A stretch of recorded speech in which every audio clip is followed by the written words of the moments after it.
హరే కృష్ణ అండి. పద్మావతి కిచెన్కి స్వాగతం. మీ అందరికీ భోగి శుభాకాంక్షలు అండి. ఇవాళ మీకు పులిహార చేసాను. ఈరోజు ఒబ్బట్లు అండి, రెండో కాంబినేషన్. పులిహార ఒబ్బట్లు చేసుకుంటాం. అలా ఈ ఒబ్బట్లకి ఏంటంటే ఇలా దీంతో పావుడు పప్పు తీసుకున్నానండి. 2-3 సార్లు బాగా కడిగాను బాగాని. ఇప్పుడు దీనికి ఏంటంటే ఉడకపెట్టాలన్నమాట. ఉడకపెట్టేటప్పుడు కొంచెం పసుపు రవ్వ వేసుకున్న తర్వాత ఏ కప్పుతో మీరు పప్పు తీసుకున్నారో దాంతో 2 కప్పులు నీళ్ళు మాత్రమే వేయండి. అప్పుడు మీకు అంటే నీళ్ళు మరి వార్చే అవకాశం మరి ఉండదు. దానికి కరెక్ట్గా అది ఎటమట్టి సరిపోతుంది అన్నమాట. అలా ఉడకపెట్టుకున్న తర్వాత కావాల్సింది ఏంటంటే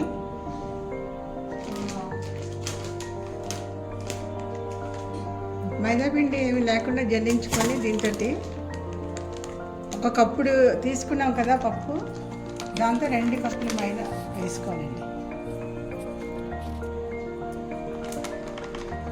జల్లించుకోవాలి. ఇది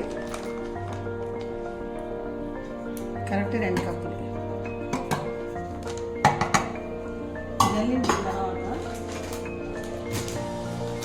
ఇందులో కొంచెం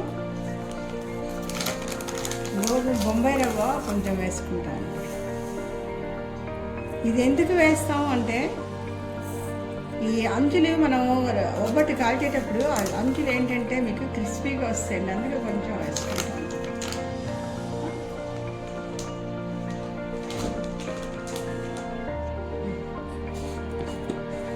చూడండి, ఉప్పు వేసుకుంటాం.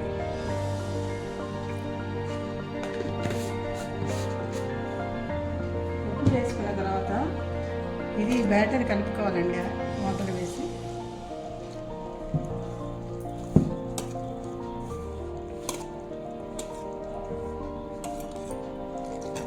ఇక ఇలాగ ఉండాలండి. ఇంత వాటర్ వేసి కలిపాను చూడండి, లూజ్గా బాగా.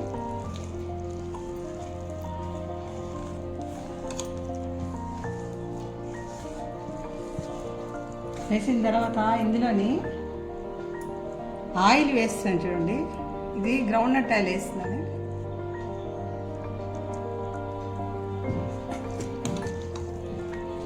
ఈ ఆయిల్ వేసిన తర్వాత ఇది కనీసం 1 అవర్ to 2 అవర్స్ నానాలండి బాగా పిండి. మరీ ఎక్కువ నీళ్ళు వేసేసుకోకండి, ఇలా ఉండాలి చూసుకోండి. కొన్నిట్లో మైదా పిండి ఏంటంటే ఇది అలా అసలు ఉండదు, ఇలా కట్ అయిపోయినట్టు వస్తుంది. అది చూసుకొని మీరు వాటర్ వేయండి. ఇంకోటండి, ఆయిల్ కూడా పట్టేస్తుంది. మరి గడిగడికి మనం ఒబ్బట్టు వదిలినప్పుడు అయితే ఆయిల్ వేయక్కర్లేదు. జస్ట్ ఒక్క విసురు బ్రష్ పెట్టి రాస్తాం అంతేనండి, అందుకంటే ఎక్కువ ఒక్కలేదు. ఎందుకంటే ఇందులో ఆల్రెడీ ఎక్కువ వేసాను.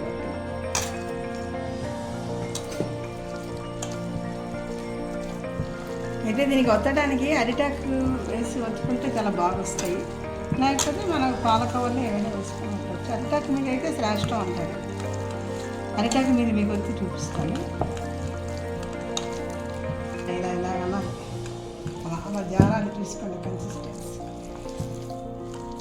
మరీ గట్టిగా కలపకండి, బాగుంది.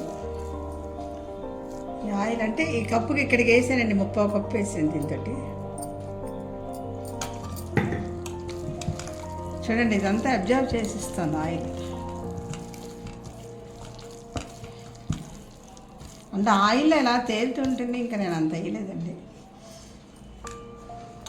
ఇది మూత పెట్టేసి 1 గంట 2 గంటలు బాగా నానాలి. నానితే అది బాగా ఎమ్ముకుంటుంది, ఇలాస్టిసిటీ వస్తుంది దానికి. అంటే సాగే కూడా ఇంకా బాగా వస్తుంది. మనం ఒకటి ఈ మాత్రం తీసుకుని ఒత్తుతున్నప్పుడు అది చక్కగా దాన్ని కవర్ చేసినప్పుడు బాగా సాగుతుంది అన్నమాట. ఇది మూత పెట్టి దాచిస్తామండి. 1 గంట 2 గంటలు నానాలి. దీంతో దీనిని పప్పు వేసాను కదా, అందుకే దీనినే వేయాలండి పంచదార. 1:1. ఇంకా తీపి ఇష్టమైన వాళ్ళే మరి కొంచెం వేసుకోవచ్చు. 1:1 అయితే చాలండి. ఇక కొంచెం వేసుకోవాల్సిన వాళ్ళు ఈ మాత్రం వేసుకుంటే వేసుకోవచ్చు. ఇలా చూడండి, ఎక్కువ పంచదార వేసారంటే అది పలచన అయిపోతుంది, అతలో ఇబ్బంది అయిపోతుంది. పాకం రావాలి దానికి. ఇలా ఇలాచి పొడి చేసి వేస్తామండి. 1-2 పుంజులు 3 పుంజులు వేస్తే టేస్ట్ బాగుంటుంది, వాసన. ఇది ఉడకపెట్టి బ్యాటర్ రెడీ అయ్యాక మీకు చూపిస్తాను అండి. 1 కప్పుకి 2 కప్పులు నీళ్ళు వేస్తున్నాను.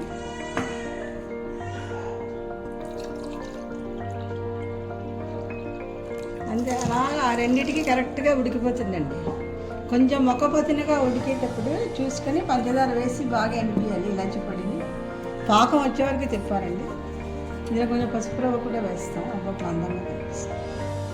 ఇవిడండి కుక్కర్లో నేను పైన ఉడకపెట్టాను, మూత పెట్టలేదు, విజిలి గడ్డ వచ్చేటట్టు గట్ట చేయలేదు, ఇలా బయట ఉడకపెట్టాను. 1కి 2 వేసాను నీళ్ళు, మరి కొంచెం ఇలా చిలకరించాను అంతేను.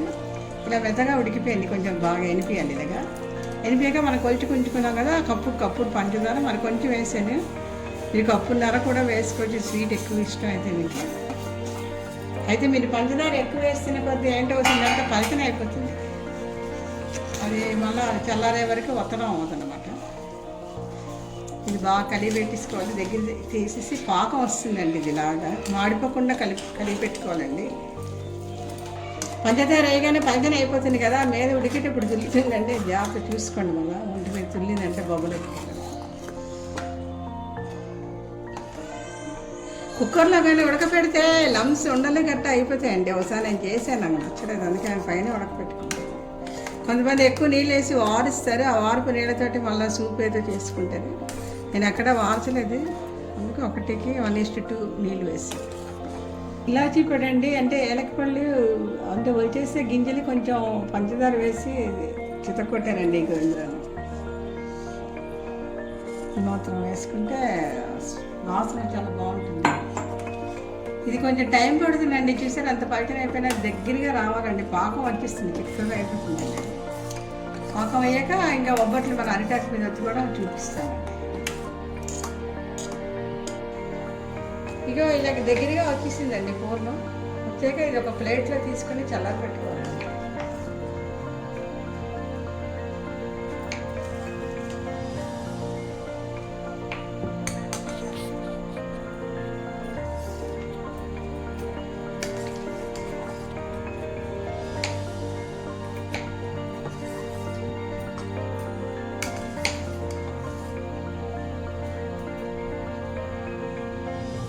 ఈ పూర్ణం చూసారా ఇమ్ముకుంది, కొంచెం చల్లారాక ప్లేట్లో తీసాను. ఇలా గట్టిగా అయిపోయింది. ఇక ఇది నానవేసి 2 గంటలు దగ్గర అయిందండి. ఇంకా 2 గంటల కంటే ఎక్కువ సేపు కూడా నానబెట్టుకోవచ్చు. చూసారా బాగా నానింది. ఇందాట కలిపిన దానికంటే చూడండి ఎంత పలచగా అయిందో. ఇది ఇలా ఇమ్ముకోవాలి. ఇమ్ముకుంటేనే మీకు వచ్చేటప్పుడు ఒబ్బట్టు చాలా బాగా వస్తుంది. అంటే మీరు చేస్తే మీకే తెలుస్తుంది అని మనం ఏం చెక్కలేదు దానికోసం.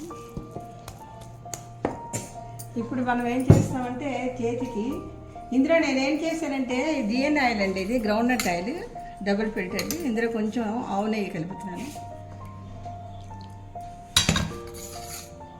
కాల్చేటప్పుడు నెయ్యితో కాలుస్తానండి. ఒకటి ఈ అరిటాకి మాత్రం ముక్క తీసుకున్నాను. ఇక దీనికి ముందర ఈ నూనె అప్లై చేయాలండి. నూనె నెయ్యి కలిపండి. ఇప్పుడు ఈ కలిపిన బ్యాటర్ ఈ మాత్రం తీసుకోవాలి. ఇక ఇంత తీసుకొని చేతికి కొంచెం నూనె అప్లై చేసుకొని దీన్ని ఇలాగా పలచగా ఒత్తుకోవాలి. పలచగా ఒత్తుకొని ఇది చెంచాతోటి వేసుకోవాలి.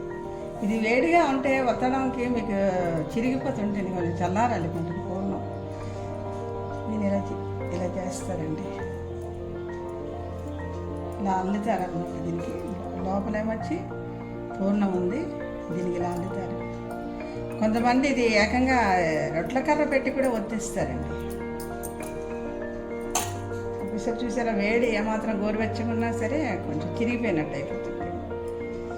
మరి కొంచెం మీరు కావాలంటే ఇది మైదాది కొంచెం తీసుకోండి. ఇది ఇలా ఈ అతికింది ఇలా తిరగవేసి ఇది చేతినేమొచ్చి నూనెలో ఉంచుకుంటూ దీన్ని ఇలా అవుతుంది.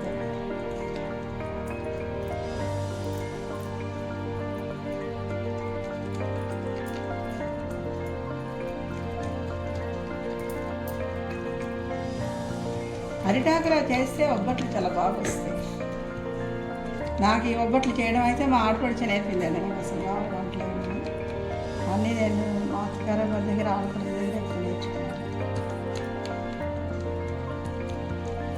ఇలాగా ఒక 2 రెడీగా ఒత్తుకొని ఉంచుకోవాలండి. అప్పటికప్పుడు మళ్ళీ వేడివేడిగా చేసుకొని తింటే బాగుంటాయి. అన్నీ ఒకేసారి చేసేసుకోకండి. ఇప్పుడు కావాలంటే అప్పుడు తింటే వేడివేడిగా తినచ్చు, బాగుంటాయి. ఇక చూడండి ఇలా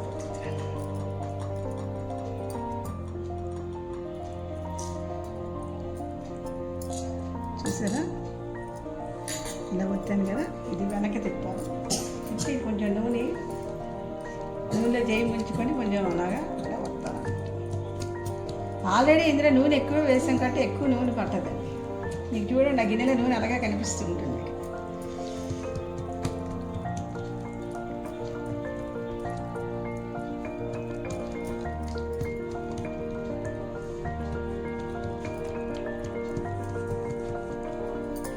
ఇప్పుడు పెనం మీద ఇది వేసుకుందాం.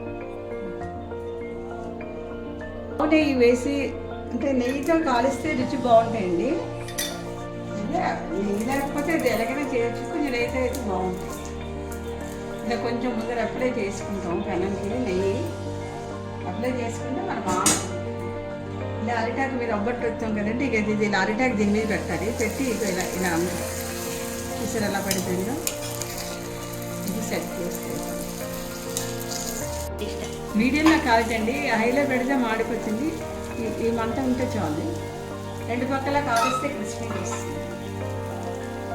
కొంచెం టైం, అంటే మొదటిది కదా, కొంచెం టైం పడుతుంది. ఇలా కాల్చేసి అంచినప్పటి కొంచెం నూనె చుక్కగా, అదే నూనె కాదు, నెయ్యి కానీ నూనె కానీ అదే వేసుకోండి.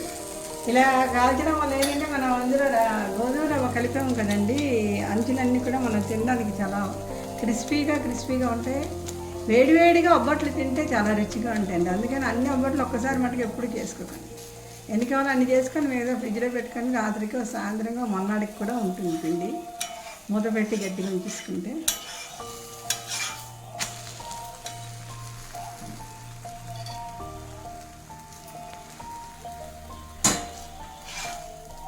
ఇది పెట్టండి. ఇక ఇలా చూడండి ఎంత కొంచెం. ఇప్పుడు మనం పొద్దున చేసి ఇప్పుడు మనం మధ్యాహ్నం చేస్తాను. ఒక 2 గంటల కొంచెం పిండి నానిన కొద్దీ ఇంకా మీకు ఎంత బాగుంది, అంత బాగా వస్తుంది. ఇలా చూడండి, ఇందులో పోలు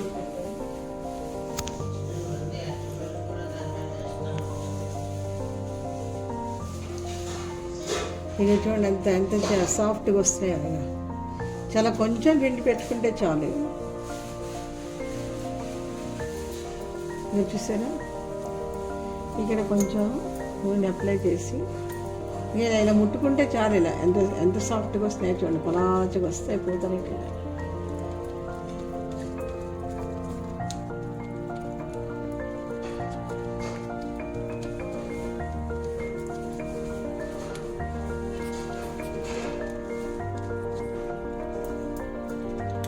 ఇలా ముందర ఒకటి వచ్చాను. ఇక ఇది చూడండి, ఇక అంత పచ్చికి వచ్చింది. ఒక పెనం మీద వేస్తాను.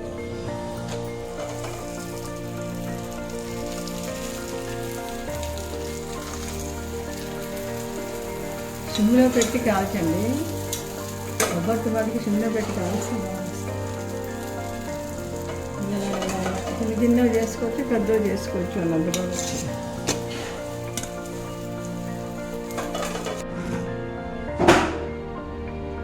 ఇవ్వటండి ఒబ్బట్లు మొత్తం అన్నీ రెడీ అయిపోయి ఇలా పలచగా వస్తుంది వేడివేడిగా.